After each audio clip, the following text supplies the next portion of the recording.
So whenever it comes to alignment in Boxcutter, there's a system called dots, and there's an alternative to dots called static dots. In the event that dots fails, you have static dots that you can enable, which will allow you to align dots on the surface to whatever you're trying to go for.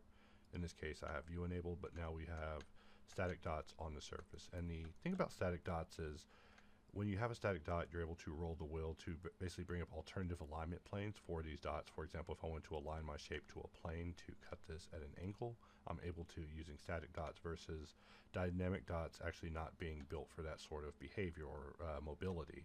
But static dots was actually made with that sort of mobility in mind. So for that reason, some users prefer to stay in static dots all the time, myself included. Sometimes, depending on the situation, sometimes the beauty of dynamic dots along with the simplicity always does the job, but in the cases where it doesn't, we have static dots. But one of the things that it always lacked was in the event that you are not selecting anything and you hold control, you wouldn't get a dot for world because that was exclusive to dynamic dot.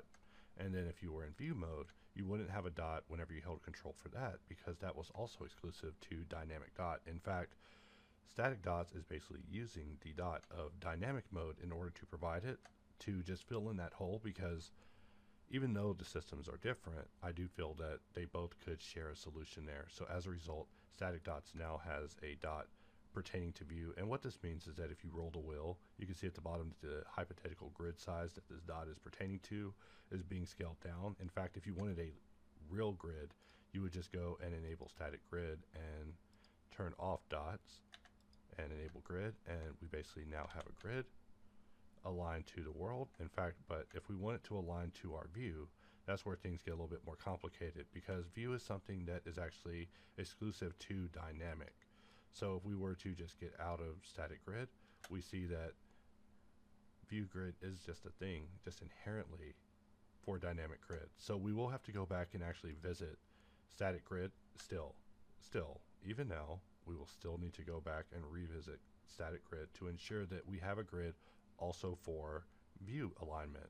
But one of the beautiful parts about static grid, while I'm over here talking smack about it, is that you're able to right click and scale your grid to be permanent, and then hold shift in order to just leave it just there. You're able to press R to rotate it. You can press R and X to rotate on your axis. So if you need a very specific type of grid, you're able to get that. And here I'm able to just shift scrolling the wheel to just adjust the segments that are being shown on this grid. So it's a very beautiful, very simple grid, very basic, and sometimes that's what users need. They just need a traditional grid for performing angular cuts and drawing shapes on aligned surfaces without having to deal with all the rigmarole of a grid that's fading on the edges and disappearing. They can just have a grid that just stays as long as they need it, and then if they want to get rid of it, they can just press escape. So that is just a real quick synopsis of static grid and grid in general, and a quick rundown of the difference between the two grids, hopefully to give you some insight on how to get more acquainted with the grids in Boxcutter.